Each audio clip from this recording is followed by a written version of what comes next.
Hi guys, welcome back to the channel. If you're new here, a very warm welcome to you too. In this video, we're taking a look at this. It's the Haudio, I know I've never heard of them either, Haudio single DIN head unit, which boasts this lovely 10.1 inch touchscreen at the front of it. This effectively brings Android Auto and Apple CarPlay to almost any car, and it's got a bit of a trick up its sleeve because not only can you mount it horizontally, but you can also mount it vertically as well, so you get that nice Tesla Polestar look and feel in your car.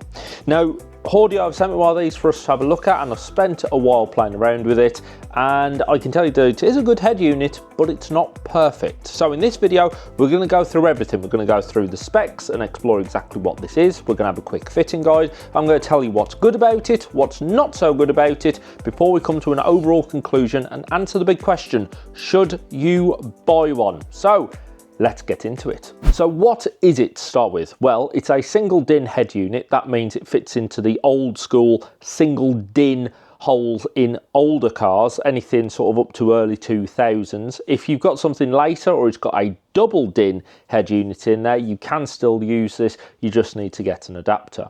One of the fallbacks with single DIN units was that very slim viewing window, but this doesn't have that problem. This screen clicks in to that head unit in the dashboard, and then you've got this lovely 10.1 inch display. Now this unit runs an Android operating system, and you can connect both Android phones and Apple phones to it. It's got an app in there that runs Android Auto and Apple CarPlay. It also comes with a backup camera. It also comes with a GPS antenna. So built into this, because it is running a proper operating system, is Google Maps, and you don't need to connect your phone to use it. You can just use it straight out of the device itself. It comes with dual USB as well, Bluetooth, Wi-Fi, AM and FM radio, and it has got voice assistant as well. So you can say, hey Siri or hey Google or whoever it is that you use. And the mic is on the front of the unit, so you don't have to plumb a mic in around your car. We'll come on to what you do have to plumb in just a minute. It can also be rotated, so regardless of which way you want it to view, you can either have it in this portrait version or you can have it in the landscape version as well.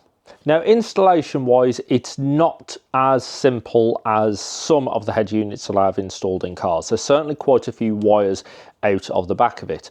You've got the GPS antenna, that's one of the wires you need to plug in. The rear view camera, that also plugs in around the back, as do the two USBs. So you're going to have to work out a way how to feed these out the back of your dashboard and into the relevant areas. For example, the GPS antenna, you're probably going to have to run that up one of the A-pillars and stick the antenna on the windscreen.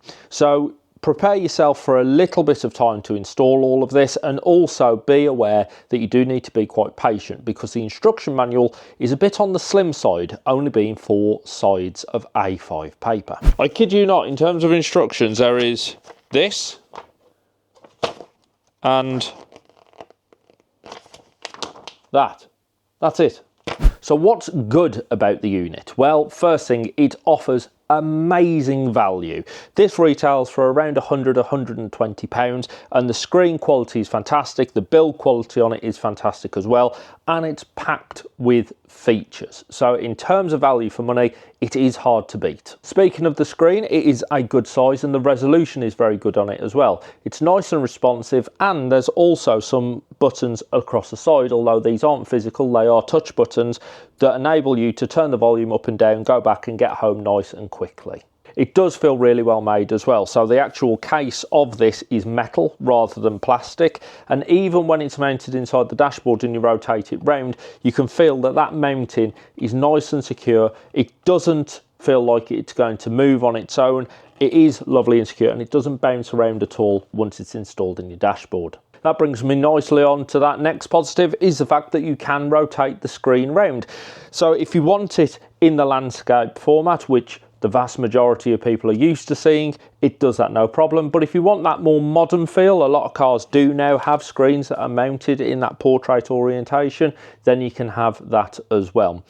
One thing it doesn't do is rotate automatically, so you don't need to worry about it rotating on its own. There is a button at the top. The Android operating system on there as well is another strong point. It brings a lot of familiarity to the head unit. So if you're used to the Android operating system, this is going to be very familiar to you. And because it has got that Android operating system, you can build on it. So if you do want to add more apps, it already comes with a really good selection of apps out of the box. But if you wanted to add any more, then you can do that as well. Speaking of apps already installed straight out the box, this unit does offer a wealth of in-car entertainment. Out the box, you've got YouTube, Spotify, Netflix, an auxiliary in. You've also got an RGB in as well, so if you're really old school and you have, say, a DVD player or a games console installed in your car, you can get it to play on this screen. You've got the usual radio, Bluetooth, hands-free phone, but you've also got Android Auto and Apple CarPlay. So even though it's running that Android operating system, it will still run Apple CarPlay through an app called Z-Link. The other app that's installed on this straight out the box is Google Maps, and because it comes with that GPS antenna, you don't need to connect a phone to this unit in order to use Google Maps. It will know where your car is and it will be able to pull down all of that data from the GPS network. So that's a really nice touch. The other thing it does is it boots up really quickly. In fact, it's almost instantaneous. As soon as you turn the key, it does come on straight away. What I will say to caveat that is on first boot up, when you first install it, it does take a long time to boot up. And also, I don't know if it's actually sat on standby rather than turning itself off. And if it's doing that, if it's draining any power out of the battery. So let's come on to the not so good stuff. And like I say, the first boot up of this unit, it does take a very long time to boot up. In fact, I think it's somewhere in the region of 30 seconds, which doesn't sound that long, but when you're stood waiting for the screen to respond, it can feel like an eternity. In fact, there was a few times that I thought the unit had actually crashed and wasn't going to boot, but it did. That has only happened on the initial startup. When I've used it after it's been installed, it has started up straight away. Another not so good thing with it is the operating system. Yes, the Android operating system does bring a lot of familiarity, but that operating system is designed for mobile devices, so your phone or your tablet. It's not designed for an in-car entertainment system. So there are a lot of settings buried deep inside of that if you're looking for them from a in-car entertainment perspective, they can feel a little bit lost, a little bit hidden away, and it can take some time to find them. Set the associated navigation program, Netflix.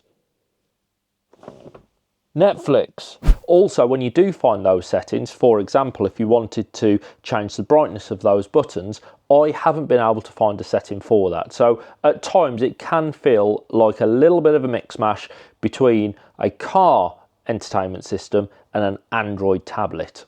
That Z-Link app as well is very good. It only failed on me once when my phone disconnected from the unit, and it took me a little while to work out how to get it back.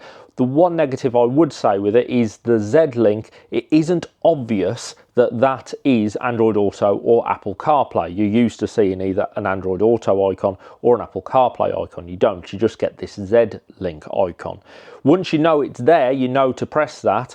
Also, what I will say is once you've booted it up and once you've connected your phone, when you come back to the car, it will auto start up Apple CarPlay and Android Auto. You don't have to press that Z-Link button every single time. It will do it automatically. But if it doesn't, it can take a minute for you to remember what icon you need to press. Another mild criticism I've got is sometimes it can feel a little bit laggy. It's not that the screen is laggy, it is fairly responsive, it's just taking a bit of time to load apps. I think this is more when it first loads them, and can also depend on how much signal you've got, but I did find at times it was a little bit laggy. One thing that I do think needs to be improved though is the instruction manual. It's only A5 and you only get 4 sides of paper for the instructions. There isn't anything in there about the operating system or how to actually use this unit once it's installed. On the unit there is an installation guide. It is just a PDF version though of the booklet that comes in the box. It doesn't offer you any more information, and because it's a PDF version, if you've got the screen sat horizontally like this, you're actually just scrolling through a PDF booklet. You're not actually reading a real instruction manual optimised for on this screen.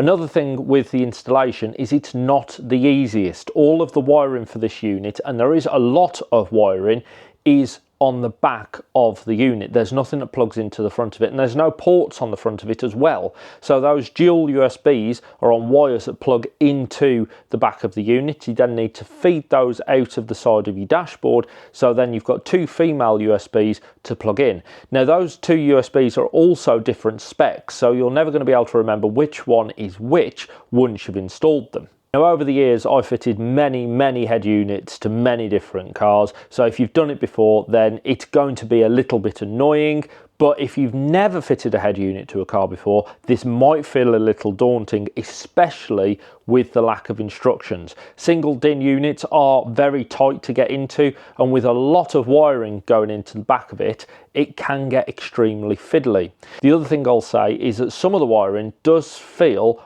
overly complicated. So for the rear view camera, there's about 4 or 5 different cables that all plug into each other and connect to different areas in the car just to get a feed from the back of the car onto the unit. So camera with these two out. This one you then connect to this cable, and then that connects to this cable, and that then goes in the back of the head unit. Meanwhile, this red one to this cable, and then all of these cables with no connectors on the end of them, they all connect to various things.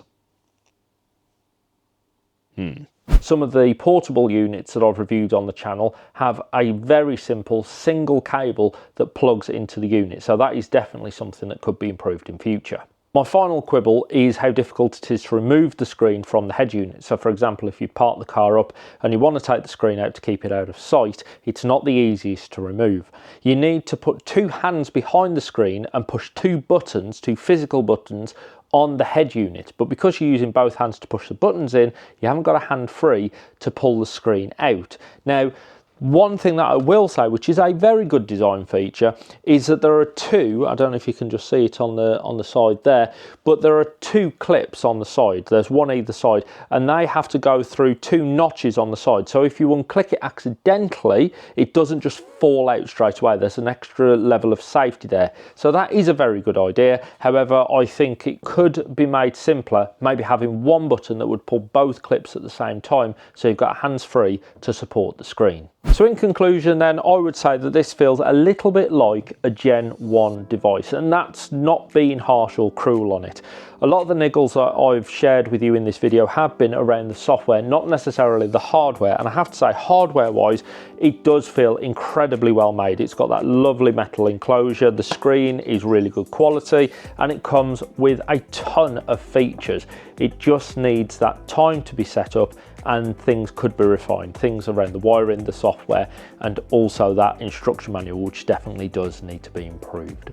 Now if you want to get your hands on one of these, you can buy it on Amazon, that's in the description below. There's also a link to the Haudio website where you can buy it direct, and those guys have also put a discount code in that link as well. Now, total transparency, yes, Haudio did send us this unit for us to have a look at, but no, they've not paid for me to make this video. There's been no incentive whatsoever, which is why I've been able to be so honest about it, and I think I've given you a very fair view on this unit. If I didn't think it was any good, I would not tell you to waste your money on it. I would say steer clear, or I wouldn't have even published this video.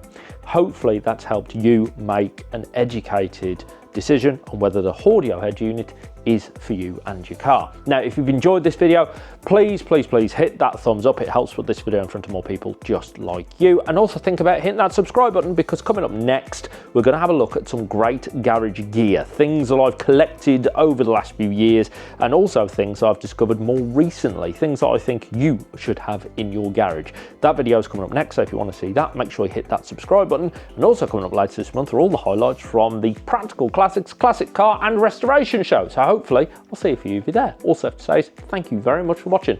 I'll see you again soon.